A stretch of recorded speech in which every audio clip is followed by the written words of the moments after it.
Thank you and welcome back to the second segment of the show for today. We're talking to Ms. Greenlee, Mr. Young, and Mr. Flowers, and we're dealing with the issue of the broken generation. Now, Ms. Greenlee has given us excellent information in reference to what she believes constitutes the broken generation, primarily young African-American males who really don't have much of an opportunity in a real sense, dealing with education and other aspects in order to live the good life that is promised by all living in America in a real sense. And so I think that from that perspective, let's speak to that, Ms. Greenlee. Well, you know, Dr. Haney, for a long time I've been talking about how we have to help our black boys get back into society. And I'm not just talking about a handout. I know people always holler, well, they got to want it. And I've been around a lot of them that want it, and we've been around a lot that don't. So you don't focus on that. You focus on those who want it. My hardest part I have with the young black men is when I done seen them go through school and I done went to their graduation and they still call me on the phone filling out an application at McDonald's or Crystal somewhere and asking me to help them spell this word or figure out this sentence. So I want to bring it back to we're being, number one, rushed through the school system. Number two, we're not being taught and educated like we're supposed to be because the lack of patience that a lot of people have for us. So I want to come back to the grassroots community, the grassroots home, and really just gravitate and teach our youth. We could talk about everything from school, from the Bible to all the above, but if you just really not gravitating and reaching them, then this point is just ruthless. So I think, you know, we start accumulating our own monies and we start accumulating what we believe belong to us, and then we reach out there and get our us's, then we'll see a totally different thing. I've been here for almost 15 years, and I have not one time been granted a federal grant. Now, do I want it? No, I do not, because it's going to tell me what I need and need not to do. But it's also some local community grants out here and some elected officials and some other powered people that know what I do should already want to pour funds into me for me to continue my work. This is why these two young men are very valuable to me, to talk about more on their level of what do they see and what helped them. If you look at that from that perspective, Mr. Young, what are some of the really must needs that you believe people in your generation have? I mean, what do you have to have? You understand that there's a high incarceration rate, there's unemployment, and there are many other things, but from your perspective, what do we need? What do they need? First, education. First, second, first, good. And then wealth.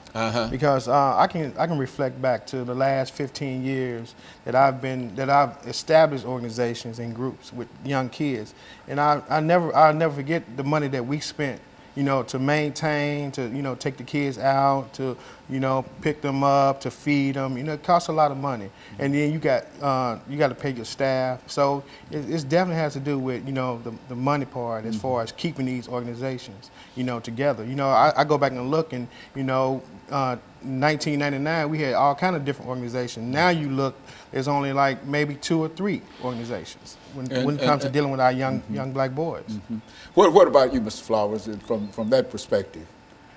Our thing is I go right back to discipline. I said it got to start with ourselves. Of course, we're going to need funding, because funding going to help you do some things and get out there. I will use some of the examples like the Our Future program I was speaking of that helped bring me up throughout the years. They took us out of town on vacations. They taught us about black history. They taught us about being men and women to prevent teenage pregnancies and things like that. But it took finances. Right now, the organization is not operating. That's because of one of the things is finances. So if we can get someone to start finding out about these programs and financing these programs, and then we can keep these programs to come for the next generation to come.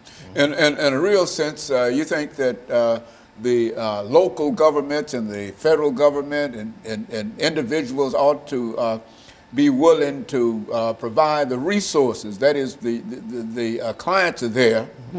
The people who are willing to lead the clients are there, but there's simply not enough financial resources to help you do what you think that you ought to do. Is that what we're saying here, Ms. Greenlee? That's exactly what we're saying. I say it all the time, Dr. Haney, look around us. You know, they building a whole city here, and I don't blame the people about whoever they is that's building the whole city, but we're not included. You know, me and my brother, we talk all the time, and I listen to the things he be saying, and he be so angry. He said, look at the whole city that's being built around us. We don't have any of the construction jobs. We don't have any tie-ins into what's coming up around us. And then he also made me realize, if I go up and down Buchanan, he'll say it all the time, the only thing we have here is a liquor store, a funeral home, and Buds. And but all around us is all kind of other avenues, but it don't belong to us. So they want to know, like, why we not doing it and why we not building anything. Well, number one, we can't get in. Number two, if we had the finances, and I'm going to keep saying it, I mean, you could bring me the Bible. You could bring me the man at the front door, but once that door closed at 4 o'clock, there's nothing else going on for these young men, or some of these young ladies too, but we're talking about the young men now, to do. If we had our own finance, our own monies, this man's organization not only can be rebirthed, it can stay open as long as it wants to. My household that I opens up every single day and night for anybody can stay up and continue to function and run into the wee hours of the day. But it'll give us also the opportunity to be teaching them and showing them the way to life and the way to get back out here in society. So I'm going to keep on saying, if you don't think it's about money when it comes to us and it's poor, low income neighborhood and communities, then I think we all need to come back to the table. And in a real sense, what we're saying, Mr. Young, is that the absence of any kind of financial resources to help support the things that the two of you are doing also helps create a large number of other social problems. When we talk about incarceration, we talk about violence, gangs, drugs, and etc. All is tied into the fact that there are no structures within our community to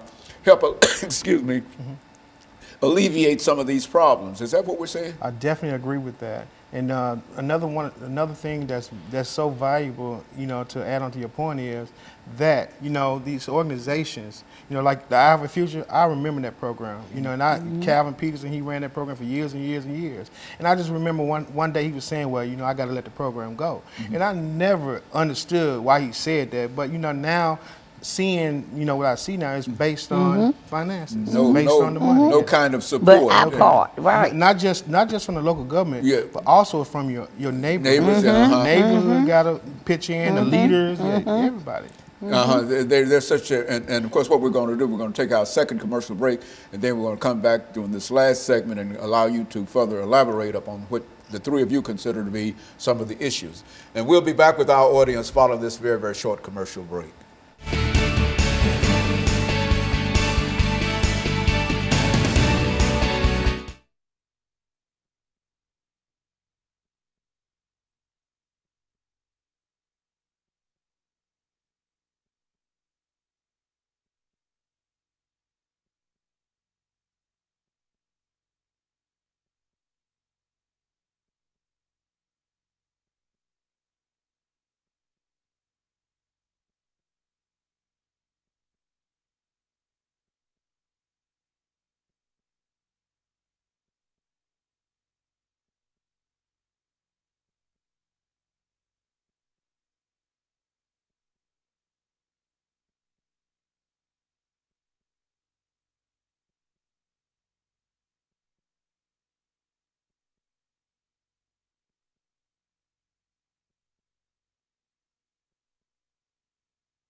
Thank you and welcome back to the final segment of the show for today. We're talking to Ms. Greenlee, Mr. Young, and Mr. Flowers, and the topic is broken generation.